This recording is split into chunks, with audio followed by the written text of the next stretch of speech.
Masiglang umaga po sa ating lahat mga kaibigan. Sumasa inyo ang palatuntunang CMN Pilipinas. Napapakinggan live nationwide via satellite at sa mga himpilan ng radyo ng Catholic Media Network sa iba't ibang lalawigan sa ating bansa. Araw po ngayon ng Miyerkules, ikatlong araw sa buwan ng Abril. Ako po ang inyong lingkod, si Ariel Ayala. Sa ating mga balita sa araw na ito ng Miyerkules, 5 lugar sa bansa ngayon ang inaasahang makararanas ng mapanghanib na dangerous heat index na 42 degrees Celsius. Ayon sa Pag-asa sa kanilang pinakahuling anunsyo kahapon, ayon sa Philippine Atmospheric, Geophysical and Astronomical Services Administration o Pag-asa, ang heat index ay ang sukatan ng contribution ng high humidity na mayroong abnormally high temperatures sa pagre-reduce ng ability ng katawan ng tao para mapalamig ang sariling temperatura. Ang heat index na lumalampas o umaabot ng 42 degrees Celsius hanggang 51 degrees Celsius ay napapaloob na sa tinatawag ng Pag-asang danger category na pwede nang maging sanhi ng mga heat-related ailments gaya ng heat cramps, pamumulikat o heat exhaustion at maging heat stroke kapag sumailalim ang isang tao sa prolonged exposure. Batay sa pinakahuling heat index sa forecast ng Pag-asa, as of 5 p.m. kahapon, ang bayan ng Giwan sa Eastern Samar ay nasa sa mapanganib ng level ng heat index sa araw na ito ng Miyerkules. Ganon din ang Northern Samar, Rojas, Iloilo, Pili, Camarines Sur at Aparay sa Cagayan. Inaasahan ng Pag-asang maaabot ng mga 5 lugar na ito ang pinakamainit na heat index na 42 degrees Celsius sa maghapon.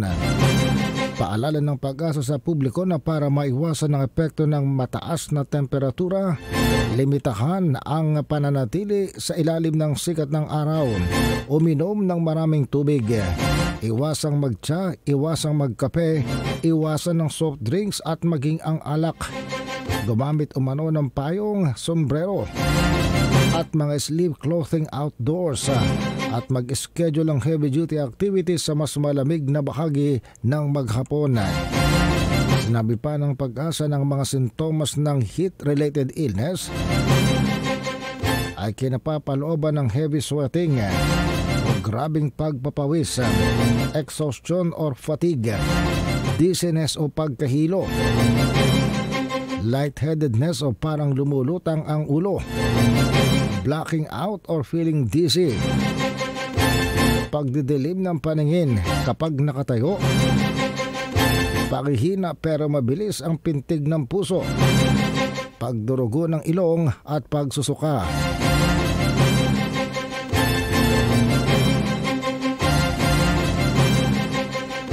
Samantala, mas marami pang mga lugar sa bansa ang nagsuspindi na ng kanilang mga klase o on-site classes dahil naman sa hindi na matiis na init ng panahon sa mga classroom. Ayon sa Department of Education na siyang pasimuno kung bakit binagong school calendar ang dati-rating bakasyon ng mga estudyante sa Pilipinas na buwan ng Abril at Mayo, ilan sa mga nagmatalino na mga opisyal ng DepEd sa panahon ng dating Pangulong si Rodrigo Duterte inilipat ang school calendar para daw kasabay sa US at sa Europa ang pasok ng mga estudyanteng Pilipino. Nalimutan na ang buwan ng Abril at Mayo ay napakainit sa Pilipinas, kaya nga ito'y tinatawag na summer. At inimbento ng mga naunang gobyerno ng Pilipinas ang salitang summer vacation. Sinabi ng DepEd kahapon, lahat daw ng classroom instructions ay patungo na sa pagbabalik ng alternative delivery mode maging sa Quezon City, Caloocan, Navotas at maging ilang lugar ng NCR, ganon din sa General Santos City, Polanggi sa Albay, Polomalok, South Cotabato, Sarangani at maging sa lalawigan ng Sultan Kudarat. Sa lalawigan ng Pangasinan, ang mga bayan ng Magaldan, Santa Barbara, Mapandan, Calasiao at San Manuel nagsuspende na rin ang kanilang mga on-site classes. Sa Central Luzon, ang lungsod ng Malolos at Kalumpit sa Bulacan nagpatupad na rin ng alternative schooling simula pa kahapon. Ang Angeles City sa Pampanga magpapatupad naman ng tinatawag nilang ADM, Alternative Delivery Mode, simula sa araw na ito. Samantala ang ADM gagamitin na rin sa Visayas gaya ng Pasay City, San Carlos City, Sipalay City at maging sa lalawigan ng Biliran. Samantala sa Mindanao ang on-site classes sinuspindi na rin sa Cotabato.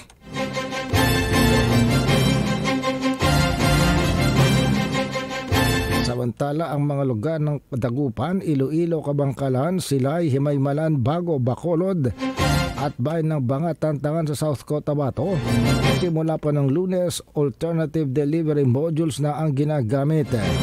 Suspendido pa rin ang mga on-site classes sa Negros Occidental, Maasin Central School, Pagadian City Pilot School at Benavista Integrated School sa Zamboanga City.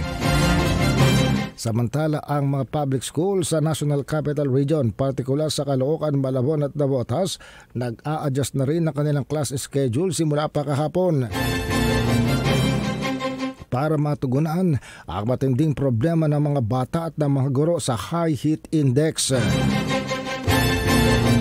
Ang Caloocan nag-anunsyo na kahapon pa na babalik sila sa blended learning sa lahat ng level ng public school simula pa nung Martes. Ganon din naman sa Malabon City, naglabas na sila ng guidelines kung paano kakansilahin ng klase kapag napakainit ng panahon. Sabi ng lungsod ng Malabon, ang blended learning ay patutupad kapag ang heat index ay umabot ng 41 degrees Celsius. Sa Navotas, lahat ng public school magpapatupad ng adjusted class schedule sa mga araw ng heat index ay 40 degrees Celsius pa lamang o mas mataas ayon sa local government. Ang morning session mula alas 6 ng umaga hanggang alas 10 ng umaga. Samantalang ang afternoon sessions para sa elementary at high school ay mula alas 2 ng hapon hanggang alas 6 ng gabi o alas 7. Wala raw dapat estudyante sa mga campus simula alas 10 ng umaga hanggang alas 2 kung saan dito kasagsagan ang init ng panahon. Kung may klase man sa ganitong oras, dapat daw ay asynchronous ang activities. Samantala, ang mga private school sa Navotas na may air-conditioned classrooms ay bahala na raw ang pamuno ng eskwelahan kung magpapatupad rin ng suspension ng on-site classes. Samantala sa Malolos City sa Bulacan, suspendido na rin ang klase mula kindergarten hanggang grade 12 sa lahat ng public school sa araw na ito at kahapon. Ang dahilan, hindi kaya ng mga estudyante ang init ng panahon. Sa Dagupan City naman, mainit din ang panahon. Katunayan simula Lunes dumaranas ang Dagupan ng napakataas na heat index na 43 degrees Celsius.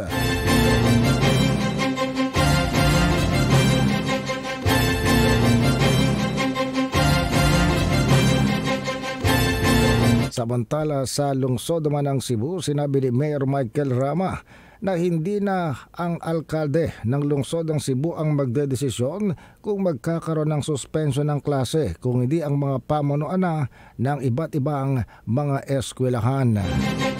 Samantala sa Zamboanga, ang extreme heat index ang nagtulak sa mga pribado at pampublikong paaralan sa Zamboanga City na magbalik sa modular learning, isang paraan ng pagtuturo na ginamit sa panahon ng COVID-19 pandemic. Para daw maiwasang magtungo na sa mga paaralan ang mga estudyante.